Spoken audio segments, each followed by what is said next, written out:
Hey, Doc Martinez here, and as you can see, I'm actually at Windsor Castle. It's beautiful here, beautiful place, just kind of showing you the surrounding. But that's not the reason I'm on here. I'm actually just not to show you, but right there, that building right there is a shop. They have whiskey in there, so I'm gonna go in there and grab a bottle of whiskey. So that's the plan right now. So this is the shop I'm entering, the middle ward shop. I'm just showing you before I even enter there. This is a nice little, just small area, just pretty, but look, it's amazing, like what they turn into a shop here. Just find a little corner, put a shop in it, and people will buy stuff. So I'm gonna go in there and buy something. Some alcohol though. All right, see you in a little bit.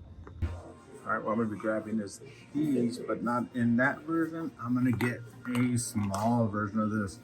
So, Palace Highland single malt Scotch whiskey, and it's made in the Royal Mile in Edinburgh. So I'm gonna get 2 of these because I'm giving one away when I get back. But I'm also gonna grab 1 small one of this. I'm not a gin drinker, so somebody lucky enough is gonna win it just because it's the Royal Windsor Gin, and it's with raspberry from Windsor Castle Estates. So with raspberry from here put into these, so I thought that'd be a nice little gift to share with you guys as well.